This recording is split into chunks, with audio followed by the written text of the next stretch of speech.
Good day, everyone. This is Junaid, a regulated Canadian immigration consultant and also representing clients to Immigration Refugee Board of Canada. In this video, we're going to be talking about a couple of updates happened in the month of August 2025. There are a few which are very important. Forward to the third topic, proposed regulatory amendments clarifying examination obligation happened on August 12th, which is today. IRCC released a draft of its forward regulatory plan for 2025 to 2027. Most of the things happening in these days are basically from 2025 to 2027, which includes a proposal to clarify when foreign national holding immigration documentation are expected to comply with examination requirements under the IRPA. The goal is to reinforce border integrity and ensure only genuine application, those adding values to Canada, are permitted entry. This is very important, and I have witnessed one of my clients even last week. I'm not going to talk about the whole story in this video. I'll make another video for that. But the question was that the visitor client was actually detained at the port of entry at Pearson Airport by CBSA.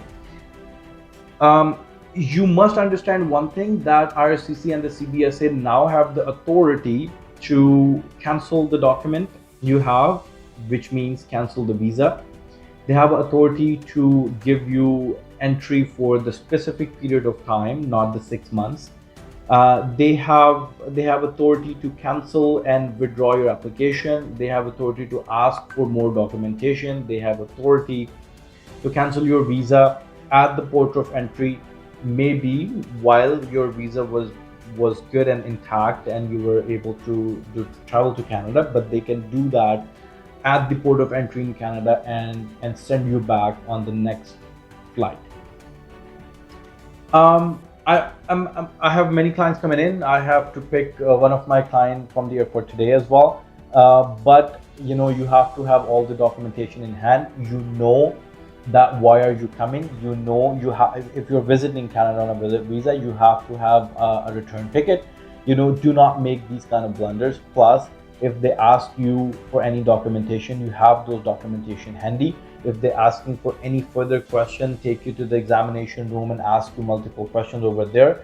You should know, your application. Most of the time, what I have seen is, people have their visas approved, but they do not even know what was the basis of their visas while applying.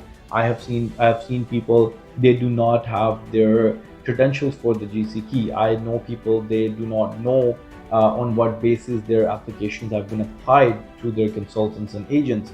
So if you don't know that, and once you land to the port of entry or airport in Canada, the officer, the CBSA officer or the immigration officer can ask you multiple questions, and this is what's going on these days.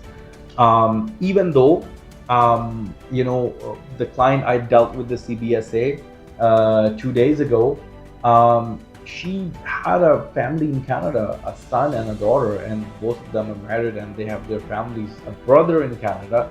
So while having all of these relations in Canada, the travel was very legit, but still CBSA detained them and then give them a documentation to send back the very next day.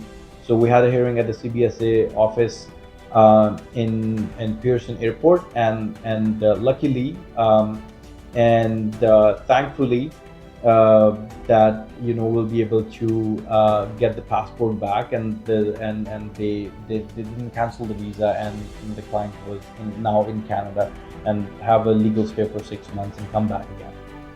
But you have to be very careful about that, and this is what's been going on. Even though if you have a valid visa, you should be prepared while coming to Canada at the port of entry, because now CBSA and the immigration offices have authority to change the circumstances.